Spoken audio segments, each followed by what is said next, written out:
May mga pagtatagpo hindi inayos ng kapalaran, ngunit resulta ng isang siglong mahabang pagsasabuatan. At may mga lihim na bubunyag lamang kapag ang dugo ay dumaloy sa lupa, kapag ang isang sumpa ay bumangon mula sa kadiliman na inakala ng mga tao ay nakalimutan na. Hulyo, isang liblib na nayon na papaligiran ng mga bundok at alingawngaw. Isang batang doktor mula sa lungsod, Dra.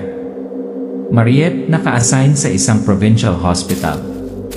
Mayaman, matalino, tiwala na kayang gamutin ng agham ang lahat ng sakit. Hindi siya naniniwala sa albularyo, hindi naniniwala sa anting-anting, at mas mababa pa sa aswang. Ngunit pagkatapos sa unang araw, ang lahat ay nagsisimulang masira. Isang bata ang natusok ng makamandag na bubuyog sa gitna ng palengke. Nagpanik ang mga tao. Walang gamot. Walang ambulansya. Isang lalaki ang lumabas sa karamihan na kasuot ng suot na brown na kamiseta, may dalang lumang bag na tela. Hindi siya doktor. Isa siyang albularyo. "Give me the lunas," anya, matigas ang boses. At sa loob ng ilang minuto, tumigil sa pag-iyak ang sanggol. Panay ang pulso. Ang pamamaga ay kumukupas. Narrator. Ang pangalan niya ay Mario. The one the villagers called, tagapangalaga ng liwanag sa gitna ng dilim, the one who keeps the light in the darkness. Sinabi ni Dra. Si Mariette sa pagkakataong iyon ay napangiti na lamang ng mahina. Folk tricks, naisip niya. Hindi niya alam na magiging asawa niya ang lalaki. At hindi niya alam na ang babaeng namamahala sa ospital ay ang may dugong aswang noon. Pagkalipas ng ilang araw natagpuan ang unang bangkay. Naubos ang dugo. Sa leeg 2 maliliit na marka ng ngipin. Napagpasyahan ng pulisya, mabangis na hayop. Ngunit si Lolo Tasing, ang matandang nakatira malapit sa kabubatan, ay umiling. Hindi yan hayop. Hindi rin tao. Iyan ay gising na ulit ang lahi ng aswang. Ito ang kwento ng isang doktor ng lungsod, isang maalamat na albularyo, at ang huling labanan sa pagitan ng katwiran, pananampalataya, at kasamaan. Handa ka na ba? Ang isa ay nagpapagaling gamit ang isang panistis. Ang isa ay nagpapagaling ng may pananampalataya. Isang sangang daan sa pagitan ng agham at ng okulto. At pagkatapos, ang tadhana ang pumipili kung saan sila magsalubong. Daan patungo ay bansa. Ang van ay nagmamaneho sa mga patlang. Sinabi ni Dra. Si Mariette, na nakasuot ng malinis na puting kamiseta, ay tumitingin sa kanyang telepono, nag-scroll sa isang serye ng mga mensahe. Binabati kita sa iyong paglipat, doktor ng lungsod. Ingat, maraming pamahiin na albularyo dyan. Magkakaroon ng kakaibang kaso sa lalong madaling panahon, makikita mo. She loves, thinking to herself, sa 21st century, naniniwala pa ba sila sa aswang? Maliit din ay palengke ng probinsya, magulo. Mainay ang pamilihan ng bansa. Ang amoy ng tuyong isda, bawang, at tanglad ay kumakalat kung saan-saan. Biglang, isang batang lalaki ang umiiyak, ang kanyang mukha ay kulay ube. Sumigaw ang ina. Putakte! May putakte sa likod ng bata. Bilog na pula. Sa batok. Hindi humihinga. Nagpanik ang crowd. Walang nurse, walang ambulansya. Sinabi ni Dra. Sinubukan ni Mariette na tumakbo pabalik, ngunit lumabas ang isang lalaking may kulay abo na buhok, isang lumang bag na tela sa kanyang balikat. Kuya Mario, mahinahon na mata, mahinahong boses. Tahimik lang. May lunas ako. Kumuha siya ng magaspang na itim na bato mula sa kanyang bulsa, may ibinulong at idiniin ito sa tibo. Dra. Ang nagdududa ng mga mata ni Mariette na sinalihan ng mekanikal na tibok ng puso sa kanyang ulo ang imaheng kumakatawan sa kanyang siyentipikong pag-isip. Umalma ang bata. Panay ang pulso. Bumababa ang pamamaga. Sumabog ang karamihan. Sinabi ni Dra. Si Mariette ay humakbang pasulong, ang kanyang mga mata ay kalahating naniniwala. Mariette, medyo nanunuya, doktor ka ba? Kuya Mario, gently, hindi. Albularyo. Pero minsan sapat na din yon. Mumiti ng pilit si Mariette. Sa isip niya, parang hinahamon ang lahat. Narrator. Isang itim na bato. Isang panalangin. At isang sagot na hindi maipaliwanag ng siyensya. Nagsimula siyang magtaka, sapat na ba ang lahat ng pinaniwalaan niya sa lahat ng oras na ito? Isang tahimik turning point. Nang gabing iyon, sa kanyang lumang inuupahang silid, si Dra. Binuksan ni Mariette ang kanyang laptop at nag-type. Batong kobra. Mga batong nakapagpapagaling. Tradisyonal na gamot ng mga Pilipino. Ngunit ang mga resulta ay lahat ng mga babala. Mapanganib kung hindi ginagamit ng maayos din. Malakas kapag sinamahan ng panalangin. Ang ilang lunas ay kilala na nagbibigkis sa mga kaluluwa. Kumikislap ang mga ilaw. Kinalampag ng hangin ang mga bintana. Pakiramdam niya may nakatingin sa kanya. Kinabukasan, bumalik siya sa palengke. Sinubukang hanapin ang isang lalaki na nagngangalang Mario, ngunit walang nakakaalam kung saan ito nakatira. Isang matandang lalaki na nagbebenta ng betel nuts ay nagsabi, si Mario. Hindi taga rito yan. Pero siya ang tagapagtanggol ng mga bata. Parang anino lang yan, doktora. Tagapag-alaga ng kadiliman. Narrator. Nagpunta ka dito para magpagaling. Ngunit hindi mo alam na ang naghihintay sa iyo ay isang mundo kung saan kahit ang ospital ay dapat yumuko sa kadiliman. Sinabi ni Dra. Nagsimulang magduda si Mariette sa kanyang pananampalataya. Si Kuya Mario, ang misteryosong lalaki, ay lumilitaw at naglalaho na parang anino. Ang salungatan sa pagitan ng agham at pananampalataya ay nagsimulang lumaki sa kanyang isipan. Sa agham, ang bawat kababalaghan ay may paliwanag. Ngunit kapag ang kadiliman ay nagsimulang mag-alis ng dugo at kaluluwa, sino ang maglalakas loob na sabihin na ito ay isang pagkakataon? Elite kamatayan ni walang paliwanag. Sinabi ni Dra. Si Mariette ay nasa night shift. Pumasok ang isang nurse. Doktora, may bagong pasyente nilalagnat ng walang dahilan at may kagat sa leeg. Nasagasaan niya. Nakahiga ang isang binata na hindi kumikibo. Walang halatang sugat, dalawang pulang tuldok lang tulad ng pangil na muong dugo sa leeg. Pagkaraan ng ilang sandali, huminto sa paghinga ang pasyente. Nabigo ang emergency na paggamot. Walang nakakaalam kung ano ang nangyari. Narrator. Ang gabing iyon ang unang kamatayan. Ngunit hindi ang huli. Sa loob ng isang linggo, 4 na tao ang namatay sa mataas na lagnat na hindi alam ang dahilan. 2 bangkay ang natagpo ang may dugo. 1 tao ang nawawala pagkarating sa ospital. Ay na sekreto likod ng anid pinto ng hospital. Sinabi ni Dra.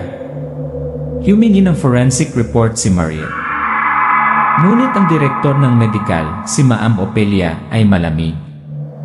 Huwag mong masyadong alalahanin ang iyong sarili, doktora. Mag-focus ka sa buhay.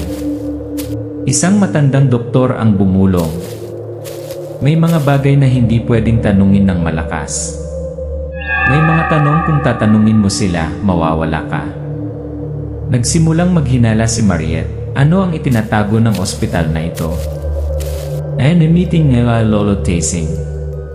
Dinala ni Enrique si Mariette upang makilala si Lolo Tesing, isang matandang nakatira malapit sa kagubatan, nakilala sa tawag na mata ng liwanag, ang nakakakita ng mga bagay na hindi pinangarap ng ordinaryong tao. Eksena ng isang sira-sirang bahay na nakasabit sa mga anting-anting, mga kwerdas ng bawang at mga pangharang bato. Lolo Tesing na tahimik. Bakit ka dumating, doktora? Dahil kailangan ko ng paliwanag na wala sa siyensya. Mabuti. Dahil kung ano ang darating hindi magagamot ng panistis. Binuksan niya ang isang sinaunang guhit, ang mga aswang, manananggal, ikran, yanggaw at ang mga simbolo ng sinaunang linya ng dugo. Lolo Tesing. Ang lahi na yon hindi nawala. Nagtago lang ito sa mismong mga lugar na pinaniniwalaan ng mga tao na pinakaligtas. Narrator. At ang pinakamapanganib na lugar kung minsan ay ang ospital, ang lugar na pinaniniwalaang magpapagaling. Mag-isang nakaupo si Mariette sa on-call room. Nanginginig ang mga kamay niya. Nasa harap niya ang dalawang record ng pasyente, walang paliwanag, walang halatang palatandaan. Tumawag siya sa sentrong pangkalusugan ng rehiyon, tumanggi siyang tumulong. Bumalik siya sa security video, ang malabong recording ay nagpakita ng isang malabong figura na dumaraan sa silid bago namatay ang biktima. Namatay ang mga ilaw. Napabuntong hininga siya. Isang bulong mula sa sulok. Hindi mo kami kayang takasan. Kinaumagahan, bumalik si Mariette sa bahay ni Lolo Tesing, hinihiling na matutunan kung paano protektahan ang sarili, kahit na hindi pa rin siya lubos na naniniwala dito. Binigyan niya siya ng isang maliit na punyal na pila at isang sinaunang anting-anting na nakaukit ng mga sinaunang salita. Hawakan mo ito. Kapag ang dugo ay dumampi sa pila, ang katotohanan ay mabubunyag. Narrator. Mula sa isang doktor na naniniwala sa chemotherapy, mga scalpel, at pagbabasa ng presyon ng dugo, nagsimula siyang matutong makinig sa hinina ng lupa, basahin ang mga palatandaan sa tuyong dugo, at manalangin kapag ang mga sumpa ay hindi naalamat. Sinabi ni Dra. Unti-unting nawalan ng tiwala si Mariette sa medisina nang harapin ang hindi maipaliwanag na katotohanan. Nakipag-ugnayan siya kay Lolo Tesing at nagsimulang buksan ang sarili sa okulto. Mga senyales na nakapasok ang aswang sa mismong sistema ng medikal na ekonomiya. May mga taong gustong mabuhay magpakailanman. Ngunit ang immortalidad na ipinagpapalit nila ay hindi buhay. Ito ay ang kaluluwa. Lolo Tesing's flashback. Panggabing eksena. Sumipol ang hangin sa kagubatan. Si Lolo Tesing ay nagsusunog ng insenso, nakapikit ang mga mata. Sinabi ni Dra. Umupo si Mariette sa tabi niya. Lolo Tesing. 50 taon na ang nakararaan, may isang batang babae na nakaupo sa likod na hanay ng bawat misa. Walang nakapansin. Pero nakita ko hindi nakapikit ang mga mata niya kapag nagdarasal siya. Flashback change, ang maliit na babae ay si Opelia. Minsang pumasok siya sa lumang bodega ng gamot ng lumang ospital at natuklasan ang isang maalikabok na libro ng balat ng tao. Ang pahina ay nagbabasa. Ritual ng walang hanggang kabataan. Eternal Rebirth Ritual. Narrator. Negra Magic. Nagsasakripisyo ng mga kaluluwa sa gabi ng Blood Moon. Tinatawag ang pangalan ng sinaunang nilalang kapalit ng kagandahan, kapangyarihan at isang bloodline na hindi na tao. Ibunyag na secret na Ophelia. Sinabi ni Dra. Bumalik si Mariette sa ospital, pumasok sa opisina ni Ophelia sa hating gabi, at palihim na tinitingnan ang mga dokumento. Nahanap niya ang mga nakatagong record ng medical. Lahat ng mga pasyenteng namatay ay may isang bagay na magkakatulad, mga pagsasali ng dugo sa botika 13, ang silid na pinamamahalaan ni Ophelia. Sa mesa ay isang lumang diary ni Ophelia. Ang huling pahina ay nagbabasa. Hindi sapat ang kagandahan. Hindi sapat ang tagumpay. Kailangan ko ng isa pang dalaga para sa pagbabalik. Ito ay hindi sapat, kailangan ng isang bata, malakas na babae upang makumpleto ang pawakas ng mga seremonya. Narrator. At si Dra. Mariette ang huling piraso. Iyon ay katotohanan tungkol kay anak ni Ophelia. Tinitignan ni Mariette ang file ng kanyang empleyado at natuklasan, Nympha, ang kanyang malapit na kasamahan, ay walang record ng pagpasok sa medical na paaralan. Tense na dialogue. Mariette, saang paaralan ka nag-aral? Nympha, natahimik tapos ngumiti ng mahina, hindi ako nag-aral. I was passed down. Nakapasa. Tinignan ni Nympha si Mariette ng diretsyo sa mata. Sabi ng nanay ko, kapag nahawakan mo na ang kadiliman, ito na lang ang magiging pamilya mo. Erea, bulong, mabilis na tibok ng puso. Iyon ay kaluluwag na tumawag. Isang sinaunang ritual na ginawa sa madilim na cellar sa likod ng ospital. Ang batang si Ophelia, nakatayo sa gitna ng bilog na dugo, may hawak na librong balat ng tao, nagbabasa ng sinaunang wika. Umikot ang hangin. Namatay ang apoy ng kandila. Isang mausok na anino ang lumitaw, na tumusok sa kanyang dibdib, ang mga mata nito ay naging pula. Narrator. Mula sa gabing iyon, hindi na pinatay ng oras si Ophelia. Ngunit ang kadiliman nagsimulang masira ang kanyang kaluluwa. Sacrificial si Marlette. Nang gabing iyon, sinabi ni Dra. Si Mariette ay kinidnap sa ospital, habang siya ay nag-iisa sa duty. Nagising siya sa isang lumang silid na bato na napapaligiran ng mga simbolo ng aswang. Nympha at Ophelia sa seremonyal na kasuotan. Ophelia, hindi ka naniniwala sa okultismo. Iyan ang kahinaan mo. Ngunit ngayon masasaksihan mo ang isang bagay na higit pa sa iyong agham. Nagsisimulang tumulo ang dugo sa ritual na singsing. Sinabi ni Dra. Nagpupumiglas si Mariette, ngunit pinipigilan siya ng mga tanikala na pila. Ang hangin ay umuungol. Nanginginig ang lupa. Lumilitaw ang itim na espiritu sa likod ni Ophelia, bumubulong sa isang sinaunang wika. Narrator ng mapagpasyang.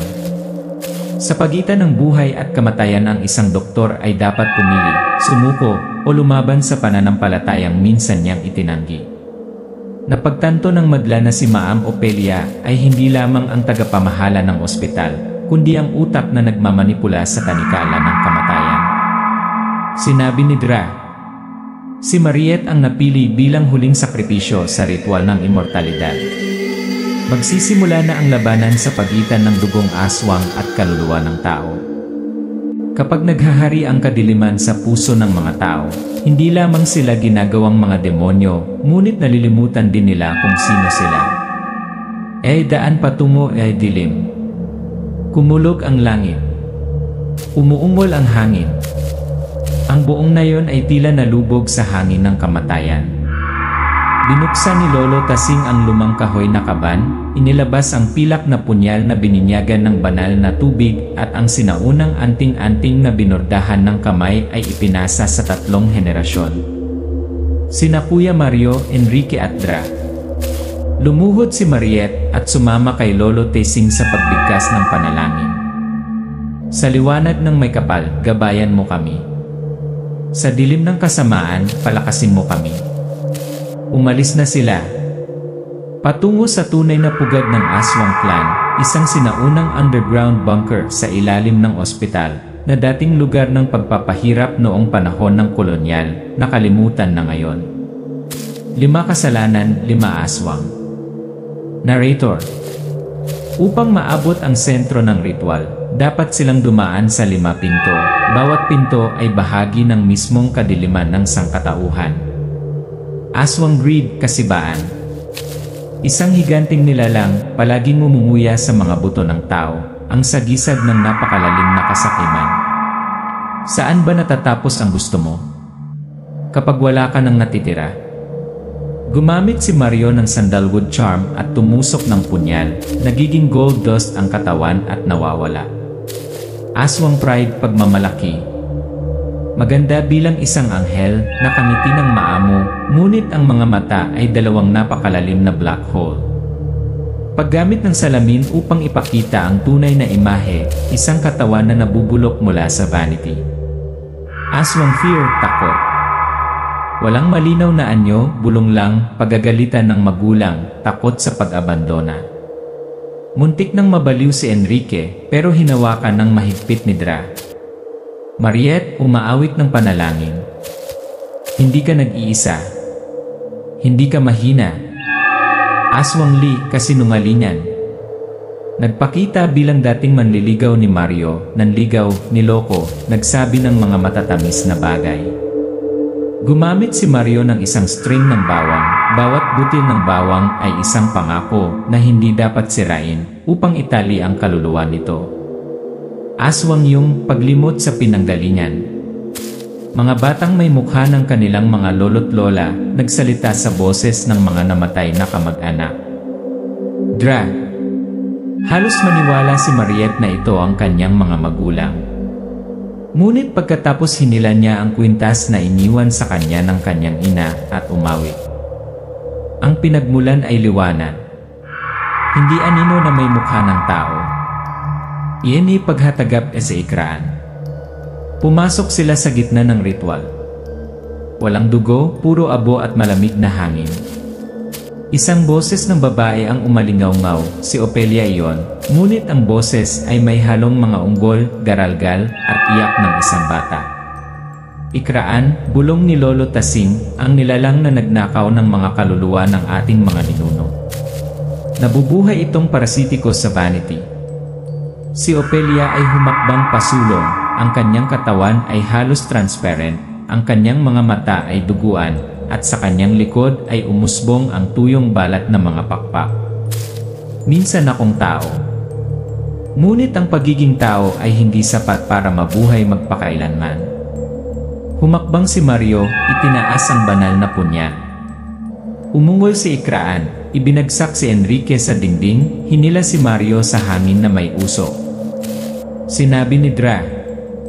Napalingon si Mariette sa paligid, nanginginig. Sa kanyang mga kamay ay mayroon lamang siyang mga benda, alak at ang pilak na pulseras na ibinigay sa kanya ni Lolo Tasing. Narrator.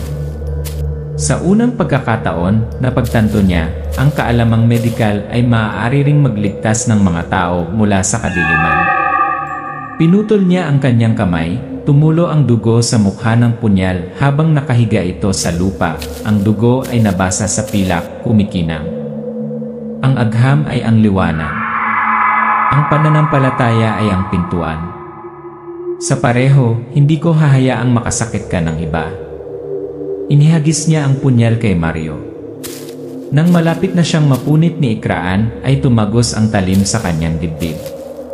Isang nakakatakot na sigaw ang umalingaw-ngaw. Natunaw si Opelia sa usok. Ang kanyang katawan ay naging bato at pagkatapos ay nabasa. Ang cellar ay gumuho.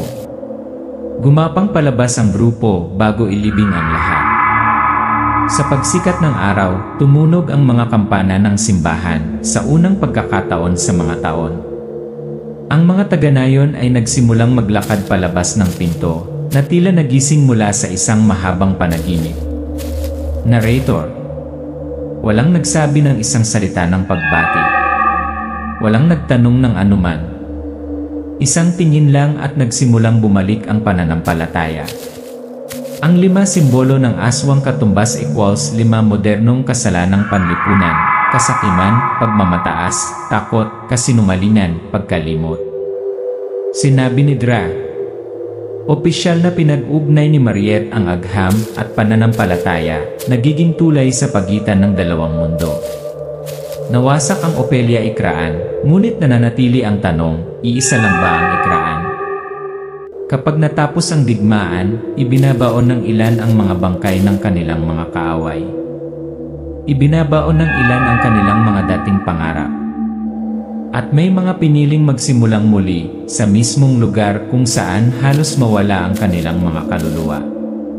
Iyan inayon ng liwayway. Ang bawat bubong sa nayon ay naayos. Ang mga tradisyonal na mural ay muling pininturahan na nagpapaalala sa mga alaala ng kanilang mga ninuno. Sinabi ni Dra. Si Mariette, na may puting blusa, ay naglalakad sa pulang dumi ng kalsada, bitbit ang isang bag ng gamot, ngunit sa likod niya ay isang bungkos ng mga dahon ng perila, ugat ng luya, at isang bote ng banal na tubig mula kay Lolo Tasing. Narrator. Hindi na isang doktor sa gitnang ospital.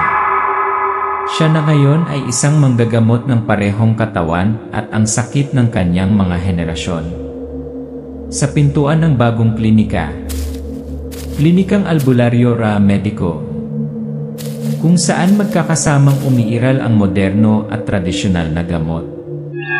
Isang kasal ay pagitan ng liwanag at dilim. Ang kasal ay ginanap sa ilalim ng sinaunang puno ng balete na pinaniniwalaan ng mga sinaunang tao na pinakasagrado sa nayon. Ang mga taong nakasuot ng puti, may hawak na kandila, ay nakatayo sa paligid. Naka-brown shirt si Kuya Mario, may hawak na lumang punyal. Sinabi ni Dra. Nakasuot si Mariette ng simpleng damit pangkasal na may borda ng bilog ng araw. Nang magtanong ang pastor, naniniwala ka ba na ang pag-ibig kayang gamutin ang hindi kayang gamutin ng gamot? Ngumiti si Mariette, nangingilit ang mga luha sa kanyang mga mata. Hindi lang ako naniniwala. Nakaligtas ako, salamat dito. Pagkatapos ng kasal, inilibing nila ang pilak na punyal sa ilalim ng isang puno, isang simbolo ng pagtatapos ng isang panahon at isang bagong simula. Isang propesya pagmumulat. Makalipas ang maraming taon. Eksena ng isang rural delivery room. Ang isang bagong panganak na sanggol ay umiiyak, ang mga mata nito ay maputlang lila, tulad ng ambon sa madaling araw. Si Lolo Tasing, na ngayon ay bulag, ay nakaupo sa may pintuan, bumubulong. Ang mata ng kaluluwa kulay abot lila. Siya ang huling tagapuksa. Narrator. Sinasabi ng sinaunang propesya, isang batang may kulay lila na mata ang magwawakas sa lahat. O gisingin ang nakabaon. Panghuling eksena, gabi. Sinabi ni Dra. Hinawakan ni Mariette ang sanggol, pinatulog siya sa isang fairy tale. Umupo si Mario sa tabi niya, nagbabasa ng libro. Marahan ang ihip ng hangin sa bintana. Kumikislap ang oil lamp. Sa dingding na gawa sa kahoy, ang anino ng bata ay hindi tumugma sa katawan, ito ay gumalaw ng hiwalay, pagkatapos ay huminto. Narrator. Talaga bang matatapos ang cycle? O isang bagong henerasyon kailangang harapin muli ang kadiliman? Base sa totoong kwentong ipinadala ni Enrique sa Aswang Diaries.